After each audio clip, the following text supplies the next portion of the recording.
Periodic table में अब तक हमने पढ़ा डुबेनियर ट्रेट और फिर न्यूलैंड ऑक्टेव लॉ। अब इसके बाद 1869 में डिमिट्री इवानोविच मेंडलीव नाम के एक रशियन केमिस्ट हुए थे। उस जमाने में 63 एलिमेंट्स की लगभग डिस्कवरी हुई थी। उन्होंने सबसे पहली बार उन सारे एलिमेंट्स को एटॉमिक मासेस की इंक्रीजिंग ऑर्डर में अरेंज किया, यानी बढ़ते हुए एटॉमिक मासेस के हिसाब से उनको अरेंज किया। उन्होंने अपने जो अरेंजमेंट किए थे एलिमेंट्स को, उसके हिसाब से उन्होंने एक लॉ बनाया था जिसको मेंडलीव पीरियोडिक लॉ के नाम से जाना जाता है।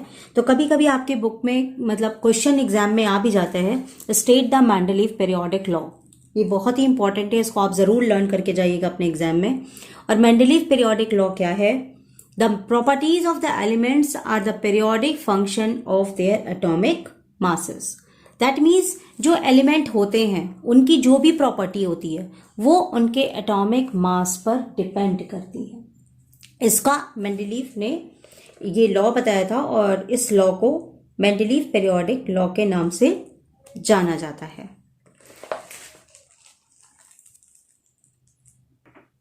अब जैसा कि मैं इतनी देर से आप लोगों को बता रही हूं कि एक के बाद एक केमिस्ट आए, उन्होंने एलिमेंट्स को अरेंज किया, उसे हम पीरियोडिक टेबल कहते हैं।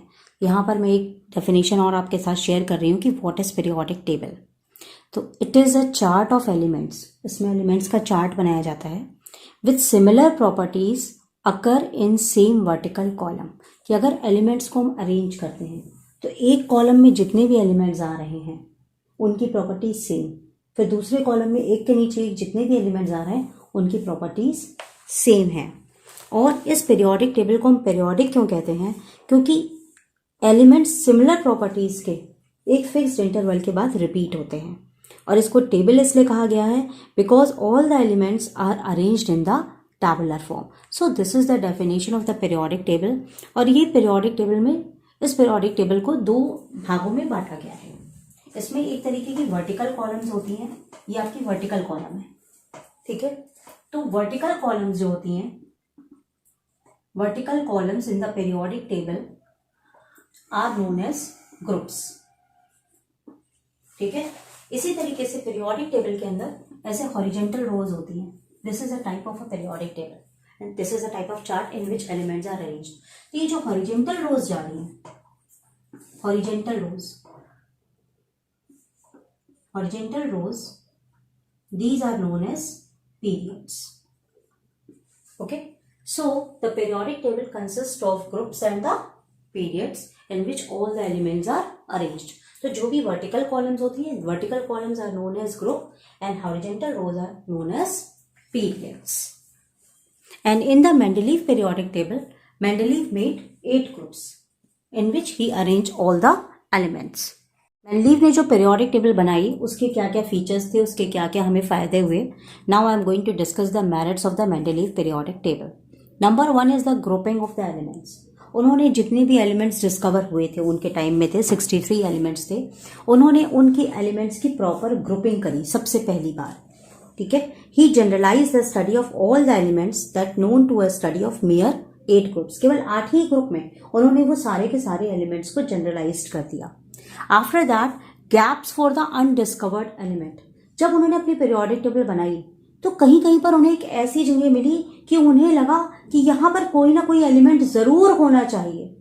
तब उन्होंने दावे के साथ कहा और कहा कि ये एलिमेंट अभी डिस्कवर नहीं हुआ है लेकिन भविष्य में जरूर होगा। तो he was the first man who leave the gaps in his periodic table for the elements which were not discovered at that time, or later it was found that all those elements with same properties are discovered in future. तो he was the first man जिन्होंने एकदम पहले बार बोला कि कुछ ऐसे elements अभी बचे हैं जिनकी डिस्कवरी होनी बाकी है और वो एलिमेंट होंगे, और उन्होंने अपने पीरियोडिक टेबल में उनके लिए गैप्स छोड़े। Then third point, protection of the properties of the undiscovered elements. और वो जो एलिमेंट्स डिस्कवर नहीं हुए थे उन्होंने बिना डिस्कवर हुए भी उन एलिमेंट्स की प्रॉपर्टीज को लिख दिया कि जब वो एलिमेंट डिस्कवर होगा तो उसकी ये प्रॉपर्टीज होगी। That means he product the properties of the undiscovered elements. After that one more thing which he has done, mister Mendeleev has done, incorrect atomic mass corrected. अलग अलग एलिमेंट अलग अलग scientist, अलग अलग केमिस्ट ने खोजे थे, उन्होंने अपने अपने एटॉमिक मास बताए थे।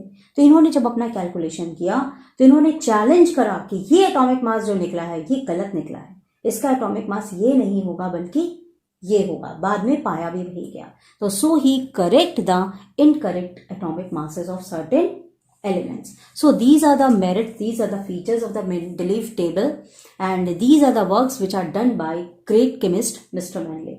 इसके बाद भी कुछ ऐसी कमियां थी, कुछ ऐसी पॉइंट्स थे जिनका एक्सप्लेनेशन मेंडलीव लोगों को नहीं दे पाए।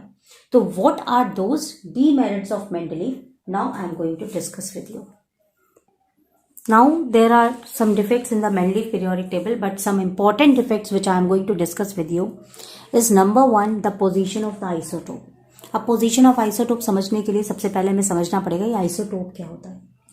तो आप ये समझ लीजिए जो पीरियोडिक टेबल थी, ये इसका जो अरेंजमेंट है एलिमेंट्स का वो एटॉमिक मास के हिसाब से है, और ऐसे एलिमेंट जिनके एटॉमिक मास अलग अलग होते हैं उन्हें हम आइसोटोप कहते हैं।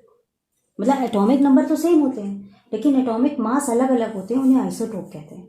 तो इनकी जो पीरियोडिक टेबल थी वो एटॉमिक मास पे ही डिपेंड करती थी। तो जैसे मान लीजिए हाइड्रोजन है, उसके 3 आइसोटोप होते हैं, प्रोटियम, ड्यूटेरियम, ट्राइटियम, जिसके एटॉमिक मास अलग अलग होते हैं 1, 2, 3।